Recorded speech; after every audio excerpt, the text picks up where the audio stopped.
G'day golfers. Ever found yourself redirecting blame and making excuses after having an absolute shocker on a golf course? I know that I have. Range was closed, I was a little cold, didn't warm up, I hit it in those 3 old divots. Then we have the podcast for you. We focus on how to fundamentally own your swing. Strike it pure and consistently shoot in the 70s. Be it if you're a weekend hack, retired and playing daily, a school phenom or a tour professional. We present and discuss facts and physics pertaining to golf, trying to keep our ego and opinion at bay. We dispel myths such as keep your head down, bend your knees, or my all-time favourite, game improvement irons. So stop drinking that mythical Kool-Aid and have a sip of ours. I think you'll find it both inspiring and refreshing. I'm Scott Young, founder of Swing, PGA professional and ex-tour player. And together with physical therapist Dr. Sean Joyce, welcome to Pivot the Path. G'day golfers and good morning, SJ. Morning, Scotty. How are we? Doing pretty good. Excellent. Had a little warm up on the way in this morning. I city biked up. City bike up. Now what's happened to the Hooter scooter? New motor put in, but the battery was dead. That poor thing's been run to the ground. That thing has been hammered. It was due for a tune-up, kind of like you working on the Landy over the weekend. Yeah, nice. So I got my warm-up in. I'm ready to hit some golf Now, balls. new battery. How do they give you one or you have to buy it? Oh, you just so the front motor or the front wheel, motor. it also has the motor built into it. So you just take the old one off, put it on, And connect a few 50 wires. bucks, 60 bucks? $90. Okay, not which, bad. You know, that's kind of the heart of the thing. So pretty much breathes a whole new life into it. But I'm no mechanic, so if I can fix it, it's pretty simple. A mechanic of the body. Yes, I had a lovely time of the weekend. I replaced the entire exhaust system on the old Landy. Nice. The boss afforded me a couple of hours. I got up early. I have to start before anyone wakes up. So we had this big, I got a 109, like a 5-door 1980, so it's 44 years old. And the thing was jacked up about, and it's pretty big, it's about 1.5 foot off the ground. The thing was hitting the roof. Anyway, got it fixed. How's it sound? She sounds quiet. I wouldn't say she's purring like a cat, but it is a diesel. Yeah, it's purring like a coughing elephant, but it's, mate, she's rock solid, the old Landy. Shout out to any Landy drivers out there.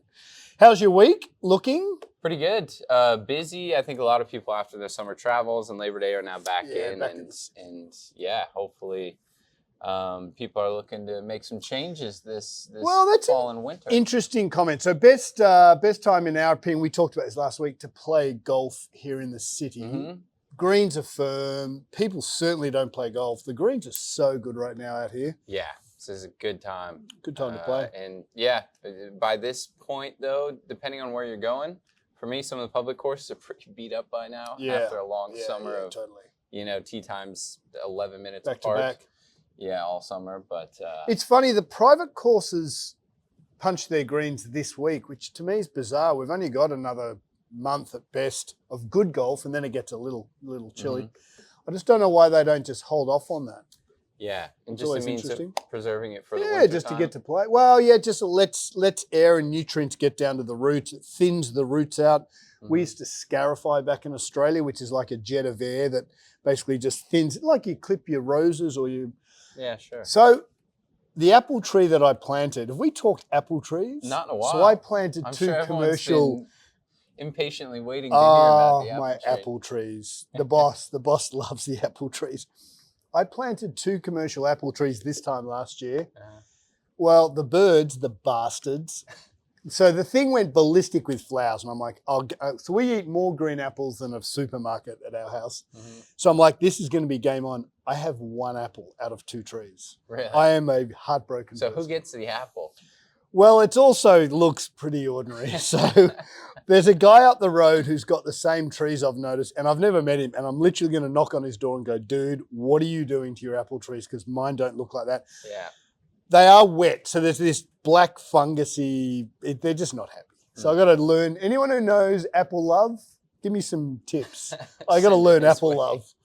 So we went from having 50 flowers on each tree, which should be 50 apples, to 1. I have 1 apple, so I'm heartbroken. Yeah. Oh, it's better than 0. It's better than 0. Yeah. So anyway. So news from the fairways. We don't have a ton going on. So the LPGA didn't play. The PGA Tour wrapped up. Obviously, Corn Ferry is still kind of there's a couple of off PGA Tour sanctioned events. We did have the DP Tour, the Amiga Masters, and young Matty Wallace, English chap, who won on the PGA Tour last year for the first time. Yeah, that's right. He won his first DP event, which is kind of cool, won in a Nice. playoff. And then Liv haven't played for a little while, so it's kind of quiet on the sports-wise. golf Golf front. things are a little quiet, but then we got other things to fill the place, like U.S. Open's here in New York. US Open and football season started. Football season just Are you kicked a off. football fan? To be honest, not much anymore. I used to. I think I realized this might be against the grain a little bit, but I enjoyed watching football because I was hanging out with my buddies when I lived, with friends in college. I never really cared that much about the football, though. I'm not a very good Denver Broncos fan, unfortunately. There's not been much to cheer for lately. They're kind of okay. Yeah, they've had a couple poor seasons. They're always struggling to find a quarterback that. Yeah. So I'm going to go out on a limb, and I love my football for the athleticism. I just find the athletes amazing. I can't stand all the bullshit they go on with the dances and all that crap. But Jets with Aaron Rodgers, call him a little old, they looked, actually I don't even know if they won. They lost. That throws that out the window. For the first 15 minutes, they scored the first touchdown. Isabella comes down and says, the Jets, they suck. And I'm like, no, this year because they've got a really good defense. And I thought with Mr. Rodgers at the helm, but the boss is telling me lower. What was the score on that? 32-19. Oh, they got dusted. First week, it's early, but he's actually the oldest player in the NFL now. I just think 40 years old. I don't know anything about Aaron. He seems like a good dude, but I tell you, he looked phenomenal last night. I presume he gets a pretty tired fourth quarter.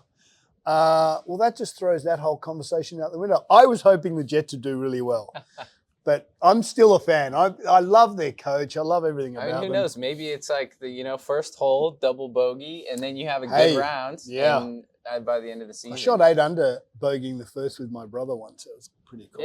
Yeah. Don't they say, some of the best rounds start with a bogey? Yes. Is that what they say? I don't know. I do when I start with bogey. So, look, footy season's off and running. I'm not much of a football fan, but I'd love to see the Jets. What is it about New York sport teams, apart from the Rangers? The Rangers, but the basketball and the footy, last couple 10 years or so, haven't done a whole lot. Oh, yeah. Between the Giants, the Jets. They're due for a win. Make a good push. Yeah, look, Jets, let's go. So US Open's just wrapped up, and as a tennis absolute nut, I still try and play with number 3, Valentina, trying to get her involved. She actually loves it. You play tennis? You're a tennis? It's one of those sports I just have hardly played. You'd be good because of your lacrosse. I enjoy it, though. You'd be strong. Yeah, it's just something I've never spent the time getting reps in. I think it's a great social sport. Obviously, golf takes, 2 hours for 9 holes, 4 hours for 18. Tennis, you can just get a smash and grab for about 45 minutes. Yeah, it's awesome. Teeny and I will play for about 40 minutes and she's toast because it's pretty athletic. And yeah, in terms of physiology and actual mental toughness, it's 2.5 weeks. My opinion, other than the Hawaiian Ironman, the triathlons, greatest single event, I think, in sport, a Grand Slam. Yeah, goes for 3 weeks. To watch. I mean, I was watching the women's final on Saturday with a friend. Sabalenka, yeah. And it's an individual sport, but unlike golf where it really feels like you against yourself a lot of times. Yeah. Like you're just face to face with your opponent. You're playing the same ball. Good. So it's still, really intense competition wise. And I just love how the event here seems to be run so well. Yeah, the US Open, it's absolutely superb. Actually, I'm yet to go. I've been here 17 years and I'm a tennis absolute nut. And I haven't been, so we got to get up there one day. Definitely. And then in here, I hear with you fairly often, we have tennis players who are also golfers. Kind of helping them get a feel through tennis for their golf swing is something that comes up fairly often. Yeah, I just, look, we have a very math-based learning system in here, which as we talked about, I think is bulletproof. And I don't know many other facilities that are so heavily into their math. And to me, golf's all mathematics and geometry, and then you got to create a feel. But I think the industry is taught by putting golf pro next to amateur, which is, in my opinion, fundamentally flawed. So we look at math, what ball flight, again, this is where I'm probably pretty different. I believe every ball flight has a math equation. The math equation is produced by the body. So we work backwards and say, well, if we want the ball to chip and run, high flop shot, left to right, right to left, the body has to produce a certain set of motions to equate that. Mm-hmm. And so I work backwards and say, well, what do you want to do, golfer? And we just have to get the body to do it. And this is where I get a little bit different, I guess. I believe the human brain, when we're born, is a pretty soft cranium. And then from the time where, open our eyes to we're about 14, I believe the brain is creating the most bang for its buck in terms of feel, kinesthetic feel. And I've learned over the years, and this is going to sound crazy, but if you said to me, what's 20 degrees Celsius, I'll know exactly what that feels like. Mm-hmm. But if you say to me, what's 70 degrees Fahrenheit, I've got to go, oh, okay, do the calcs. So I don't have a feel for Fahrenheit because I wasn't brought up with Fahrenheit. And I think that's the same with sport. So I started playing tennis long before I played golf. Mm-hmm. And if I think, top spin down the line to the backhand court, I know instantly what that feels like. Big high cut backhand. So I look at and ask players what sport they played growing up. So if I said to you, what is near post to shoot a goal, even though you're defense, compared to far post, that's a feel you have. Yeah. But if I said to you, what's a soft draw compared to a high hook, maybe that doesn't create as much feel as your lacrosse. Yeah. So we always ask in here, and SJ does certainly from an injury point of view, what sports have you played? And that gives us a two-prong approach. One, you get an idea of how they move. Mm-hmm. And then two, and their tendencies. I can relate, well, if you're a tennis player, I know that you know the difference between a forehand down the backhand court and a forehand cross court, and therefore I can get that player to feel that, plus the math is bulletproof. Mm-hmm. I think that's really powerful, and it's understanding that we can't teach this sport putting bloody Rory up next to you, even though he's, in my opinion, the best swing that's ever been. So we try to look at math first, physiology second, and then, all right, what do we need the body to do to create the ball flight? And, if that's baseball, I want you to feel like your shoulders face first base, not third base. Lacrosse, it's far post, not near post. Tennis, it's backhand for a right-handed tennis player, not cross court. So that brings us to the US Open, which we wanted to talk about here, and then we're going to go hit some at a lovely 6 a.m. in the morning. We're going to rip into it. Although you've been city biking, so you're nice and warm. I had a warm-up. Yeah. Mate, do you actually pivot for a little bit as we do? Do you get the battery operated, or do you get the... Well, it depends. So today was just get here as soon as possible. So was it a those pedal? Things are quick. Yeah, the gray ones rip. Oh, the gray ones rip. And then the non-electric powered ones, it's like a lead slate. I mean, if you want to get a workout in, they're great. Try and get somewhere quick. Do you like cycling as a physical activity for golf? Yeah, I don't think there's a ton of parallels to golfing because it's such a linear motion, anterior posterior type of sport. But I mean, it's awesome just for conditioning. What about your hip flexors? What do all our Peloton crew do with hip flexors? Well, it's interesting. So if you're sitting on a bike, in theory here, depending on how you're holding your posture, let's just say your rib cage and your pelvis, you can either really use hip flexors and quads, or you can actually get a ton of posterior chain strengthening for hamstrings and glutes. But you got to sit in the right way. Which would be, as a generalization, what would that be? What would be the correct way? More posterior tilt, where you want to feel like your pelvis is level, so your sit bones are right on the pad of the... So if you had a belt, you'd want that to be parallel to the ground. Perfectly parallel to the ground. And then, because you're going to be so bent forward, you're going to be in a lot of spinal flexion, but the rib cage crunched or internally rotated. That? Yes, but not for 5 hours at a time. It's a pretty long time to be in that position. So. Sean's just started working with one of our absolute legends in here, Mitch, who is 50 plus and as strong as a bull, but he's a quasi-Olympic level cyclist. Yeah. The dude's got the strongest legs. And what have you worked with Mitch? I mean, he is a strong man. So interesting with him. He's so good at this, anterior, posterior plane and propelling himself forward. But when you get caught in one, plane of motion, you start to lose the others. And the first thing to go is always rotation, which is a combination of the front and back and lateral. So he just gets really tight. So if he's had a long ride multiple days in a row and then sitting at a desk and then comes in here to hit some golf balls, half of it is just his posture is so stuck into your tilt. It's really hard for him to actually rotate and use his legs. Have you talked to him about where his pelvis sits on his bike? Yeah, and at length. At length. And so a lot of it for him is just setup posture. We can get his body out of the way to begin with. He's a strong guy. So in theory, for a layman, if you're posteriorly tilting, feel like your bucket of water is going out the back when you're sitting on the bike, you'll use more posterior chain, arse and hammies. Yeah. Interesting. Whereas if you're tilted forward, you'll use more hip flexors and use a lot quads. more anterior. Yeah, and the other thing to consider too, which isn't always an option, if you have a professional type bike where your feet click in, usually it's under the balls of your feet. Yeah. But again, the more the pressure gets going towards the front of your foot, the more anterior chain you're going to use. Interesting. But if you're biking and you're like, oh, well, I only feel the front of my legs working, and you have the ability to move your feet on the pedals, if you push more through the heels, you're going to start getting more so you back like of the legs. you like the shoe to have a clip in more in the middle of the shoe. Can you change that? Would be nice, but then you lose a little bit of calf power. So it depends on what you're trying to get out of it. So the debate can be made out of the way. And then we had watching the Open, I just love watching the pre-shot routine of these guys. So I found, and we had an all US Open finals, both with the ladies and the guys. Unfortunately, the US crew didn't get it done. But Taylor Fritz, all 6'5" of him, serving the ball at like 130 miles an hour. Yeah. That kid is ferocious. But I love watching this kid. Why? His pre-shot routine for serving, and if you can equate what we wanted to talk to you and always bring it back to golf was pre-shot routine. Senna, who's #1 in the world now, just won the Aussie Open this year, just won his first US Open. Italian, the most unassuming #1 in the world, just kind of goes about his thing, hardly says anything, seems a great young man.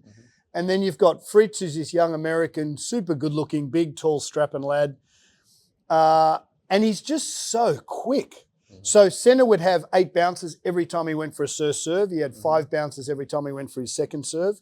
So there was a definitive change in pre-shot routine between first serve and second serve. Taylor Fritz usually grabs the tennis ball, 2 bounces and goes. And the speed at which Taylor served, admittedly he didn't serve well in the final, the speed at which his pre-shot routine was astronomical. And I thought, as a pre-shot routine nut, I'd love to talk more pre-shot routine with guys in here. Was so quick and so evasive of anything that would distract his mind. I was really impressed. Yeah, so it's quite interesting. And you just recently were out on course. You had a playing lesson with Ved, with a member who was new to golf, first coming in here. So since we're talking about pre-shot routine, I'm sure you and him discussed that at length, probably. Yeah, that's all we did. You pick up on, what are the things you focus for a first time on course lesson? Look, Sean and I are trying to obviously change the industry, right? We've presented a platform that's very different. This particular individual will be a chief economist here in the city. He's a super smart young man, great dude. He's been playing golf, I think, for about 15 months, and he'll break 80 this year. Yeah, he had 4 birdie, and that's legit. I mean, if you just trust our bloody systems in here, you'll get down to 3-4 handicap easily. He had 4 legit birdie opportunities. The greens were a little long, and all we did was pre-shot routine and alignment. Just to give you an idea, in here it's a very static situation. Obviously, it's controlled. They have T-squares and alignment rods and noodles, and everything's controlled. We played an Ambrose for about 10 holes just so I could get a feel of his pre-shot routine. And the first hole, hadn't quite played the course before, so I didn't know where the first hole went. So I hit it in the right rough, and we were underneath a tree. We had about 150 yards to the green, and Ved pulled out a wedge. And this is what I'd love to convey, 2 things. We're going to get to pre-shot routine in a sec. I've grabbed a 5-iron, and I said, Ved, for 4.5 hours, hopefully 4 hours, hopefully 3.5, you've got to mitigate risk. So all I do in a golf course is explain risk to people. And risk was, for this particular shot, we had about 140 yards to the green. There was a tree in front of us. So the risk number 1 was take the tree out of play. So we had 4-iron in our hands. Risk number 2 is we had to fly the rough because the rough is so thick at this time of year. If you land the ball in the rough, expecting it to bounce through, it won't. So risk number 2, take rough out of play. And then risk number 3 was, well, the ping was front right. He just had to miss it long left. And what we did with Ved, to answer the question, was to mitigate risk for his entire round. And he walked away thinking, well, how easy is this? I'm not being negative. I'm just saying, where can I make four from and where can I not? And if people just mitigate the big numbers and take out double bogeys, you'll break 80 every time. Yeah, less hero shots, more. Less hero shots, get it on the green, 2-putt and get out of there. And so the first hole, we hit it in the right rough and I took out a 4-iron. He goes, what are you doing? We're only 140 yards away. I'm like, yeah, but we've got to take that tree that's 30 feet in front of us out of play. We've got to hit it under the branches. And it was fascinating just to look at the golf game in a different round. Yeah. And then his pre-shot routine on the 4th hole, club comes out of bag. Sometimes he puts his bag next to the ball. Sometimes he doesn't. Sometimes he puts his pre-shot routine without a practice swing to the side of the ball, behind the ball, no practice swing. And it was alarm bells to me that there was no consistency. Yeah. And so we thought we'd say, hey, bring it back to, you don't need to have the world's best golf swing. You don't need to hit it 300 yards to shoot even par. But what you need to do is be consistent, which is own your swing. Yep. Be consistent with your routine. Yeah, just give every single shot a chance. Yeah, give every single shot a chance. Should we hit some? So what we thought we'd do is just explain, and I can do my routine, SJ can do his, so we can show you that there's different routines. But the point is, someone like Ved, who's only been playing 15 months, will shoot 76, 77, but he's just got good systems. And after the playing lesson, realizes that you don't have to hit that many good shots. Yeah. You just have to take big numbers out of play. Yeah, a lot more course management. A lot more course management. Then making more birdies is making less doubles, less singles. So we try to take double off the table. That was our goal. Let's not have a double bogey, and therefore you'll have 1 or 2 birdies around. And should we get into it? Yeah, let's hit some. Okay, so if you're working statically, that means working on your technique, then we can have all this help. But because we're doing pre-shot routine, the foam nodal comes out because we're not worried about technique here at all. Just FYI, I'm always going to have my golf bag to the right-hand side of the golf ball every single time. So when you're playing in a golf cart, which I think's, the worst thing to play, and actually Ved, we got to the golf course and he's always played in a golf cart. He only joined there 2 months ago. Okay. And we walked and he goes, I never would have thought to walk. I'm like, dude, always walk. Yeah. After we finished, he said, I can't begin to tell you how much I enjoyed it more. Yeah. Slower, I could walk into the golf shot. From there, pre-shot routine is twofold, and you should have a pre-shot routine and a post-shot routine. Probably not a post-shot routine if you're, above a 10 handicap, but once the shot's done, Velcro off, switch off, that'll get most people through. When you've got your pre-shot routine, always have your pre-shot routine when you're chipping right next to the golf ball because you're trying to feel the ground. But for all the other pre-shot routines, I like standing behind the golf ball. And this is where it gets really important. So someone like Ved had a practice swing one time to the inside of the ball, one time he didn't have a practice swing, one time he had a practice swing behind the ball. Now, as a conservative generalization, my strong suggestion is that never have your practice swing inside the ball. Because if I do, and I exaggerate this to explain the mathematics, if I point and have my practice swing inside the ball, the human brain will always point itself to the target. So once I have my practice swing, once I line up, I will always be closed for a right-handed golfer. I'll always be aiming right. So subtly, therefore, I'm going to use my torso to bring the club back online. Most people, I can only think of, as I stand here right now, Tom Watson, Bubba Watson, JB Holmes, I think Matt Kuchar. They're 4 people that I can think have their pre-shot routine next to the ball, but then they walk back and grab their alignment. The worst thing, in my opinion, you can do to have your practice swing here because it throws your alignment off. So, club comes out of bag. I'm going to stand behind the ball and I'm going to have Velcro on, switch on, pre-shot routine. I'm going to have a little feel for what I want to do. So I'm going to feel like I drop it under to hit a draw. I feel like I'm on top of it to hit a fade. I always plumb bulb to try and pick a spot in front of the ball. So here at Swing, we recommend that you grab a second ball and you just put it on the black here as your reference point. So Velcro on, switch on, plumb bulb. And then I'm going to talk to myself in my routine. Face where I want the ball to start. Ball in the right position, alignment, feet. Tuck my tailbone. One look at target, trigger. Right? Pull the trigger, switch off, Velcro off, switch off. Now, SJ, SJ does it differently. Everyone's got a different routine. Now mine, we've spent so much time talking about, for me, just aligning properly. I really like to get further right and closed with my shoulders as time goes on. So I just try and make sure I walk up to the ball the exact same every single time. And what is that? What do you do? So I'll start back here like you like to do, just get a long target line. I like just to get one feel. I have one thing I've been thinking about recently, which is slow up to the top. I get steep with the shoulders, face is closed.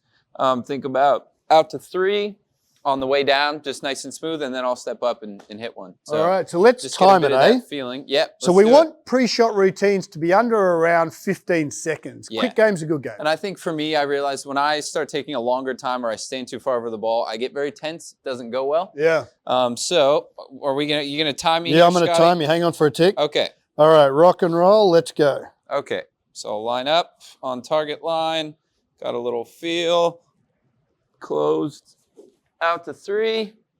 And you hold 3 o'clock, right? Yeah, hold 3 o'clock, and then I'll just see. I'm gonna line my face up to the target, set my feet, one last look, and off we go. Dude, 6 a.m., inside 7, face 6. That's that city bike warm-up. That's that city bike warm-up. That was about 19 seconds. Okay. 15-second pre-shot routine. Obviously, we talked in the middle of that. 15 seconds is what we want. For me, it's target, where I want the face to point, stance, tuck, target, trigger. And as soon as my eyes come back to trigger, I go. I've noticed that if I come back to trigger and I stay there, I play poor golf. Yeah, and I think for me, if I make my decisions before I start this every time, so maybe I'm in the rough, I got a weird lie, whatever, I make a decision on what shot I'm going to choose, which will be based on taking risk out. Yeah. If that thinking is all done, and then this routine every single time is the exact same, I'm thinking about nothing but my little warm-up, getting online, set the face, one last look and go. Every shot has a chance to be a good one. Every shot has a chance. You don't have to play beautiful golf. Remember, you can break even par. You can shoot even par by hitting 5 or 6 shots how you want to for the entire round. I might hit 3 shots a round where I picture them exactly and play them, but I manage myself and I take risk off the table. My job, I'm a risk analyst. All I do is teach people how to minimize risk. And then you go out and shoot 72 without even thinking. Yeah, and so it's funny these days, I'm often now, if I'm frustrated playing golf, it's because I didn't do my routine well. 100%. I'm not frustrated if I hit a bad one. I'm going to keep hitting bad shots. Yeah, we all do. We all do. Beauty golfers, look, thanks for listening. And remember, you can absolutely own your swing, as we did here, working on your pre-shot routine with the work you put into your game off course. So thanks for listening. If you haven't, sit down, think about your routine, try some things out, whatever works well, but get it concise. Write it down if you have to. And better shots coming, lower scores as well. Yeah, beauty. See you next week.